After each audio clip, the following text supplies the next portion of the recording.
All right, guys, I'm sharing with you the golf warm-up I give most people. So you'll need a band. It can be one of these big, thick loop bands, so you can see it.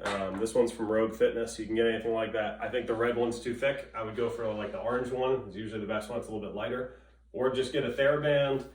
Or you can look for, if you have them, any like the tubes that you'd hook handles to. Those will work too. I always have at least one band in my bag wherever I go. So I could highly recommend this, both for lower upper body stuff. And then you've got your golf club. Obviously, if you're doing a golf warm-up, you're probably around your golf clubs. So we're gonna use that as well.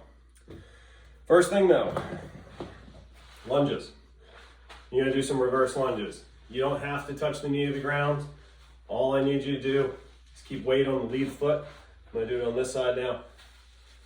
Just so you see, 10. I just want 10 lunges. After you do 10, you're gonna go lateral. You're gonna step out to the side. Sit into that hip, sit into that heel, try and give you a better view. Lateral lunge, step back up again. Transfer all my weight to the right, transfer all the way up. You're gonna do at least 10. Go to the other side, same thing. We're gonna do the 2 exercises again with rotation. Standing on my left leg, I'm stepping my right one back. I'm gonna turn towards my lead side and stand up. Working on loading my hip now and exploding out of it. See, with the right side now, I turn towards the right, I stand up, load up my hip. You should feel a little stretch in the glute if you get loaded up and turned enough, and stand up. With the lateral one, you can go out to the side. I tell people to use their palm towards the ceiling, top hand reaches for the sky, step up. So reach through and up, step up. You don't look stupid on the range because nobody else is doing this. You just know you're the smartest one there. So you get 10 on each side doing that. Single leg balance. If you don't feel confident, use your golf club. It's in my right hand. My right leg is elevated. I'm gonna reach my right hand forward, right foot backwards, hold for a second, come back up again. Go out. If this is super easy and you feel stable, take the club. Hold it overhead, reach out, hold there. Come back up. Same thing, keep it simple. 10 on each side. To get into the shoulders, when the band starts to come in.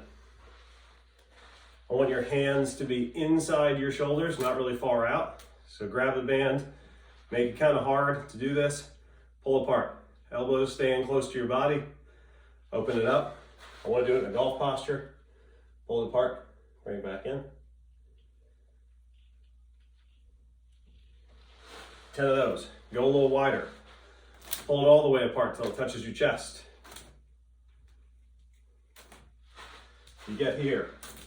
Pull it apart. If you don't have a band, just do the same thing. Trying to work on maintaining a nice strong position, tall position. After you get that one, same thing. Grab it again. Pull it apart. We're gonna make diagonals. One hand high, one hand low. Alternating. 10 on each side. If you have a band that's too hard, that's going to be very difficult. From there, we start working on single leg stability and turning. I'm going to go into a split stance. I have the club at my chest. My left foot is forward. I'm turning towards that side, turning towards my front foot, pushing this away from me, bring it back in, turning here. So I'm loading, turning. If I was a righty, and I was working on my backswing and being stable, I have all my weight on my right side, so I can't slide. If I'm on my right foot and I try and turn to the right, and I'm somebody who typically sways or slides, my hip bumps out, I'll fall over. This is a way to train out of that. So if you're somebody who does a lot of lateral movement, this drill is really nice to help correct that. If you're somebody in your swing who bumps through, I saw a bunch of that during our trip, stepping through, stuff like that. This is a really nice drill to help you reduce that. And finally, my memory is not great with so little sleep and a baby. Two things left, a little bit more dynamic. First one's lateral hopping. Hop to the left, hop to the right, just back and forth. If it's way too easy, think about making it like a skater's hop. Reach around, speed skaters. try and get breathing a little bit heavy. Again, loading hips. Final one, if you're somebody who feels stiff, it's probably my favorite. My hands in the club are gonna go the opposite direction of whichever leg I'm taking. So I'm gonna do a knee up with my right knee. It's gonna come across my body, my hands are going the other way. Trying to create a dynamic movement where my torso and my pelvis move in different directions. Do it the other way. Get the knee going, get the upper body going. As you can see, I'm better on one side than the other. And this is one for me that I always do right before I hit a shot. I'm not afraid to look goofy, especially if I stripe it. So that's my warm up for you guys. Shouldn't take you more than 5 minutes. You should feel good afterwards. You should feel like your body's a little bit sweaty. Those are good things. So hopefully that helps you out. Let me know what you think.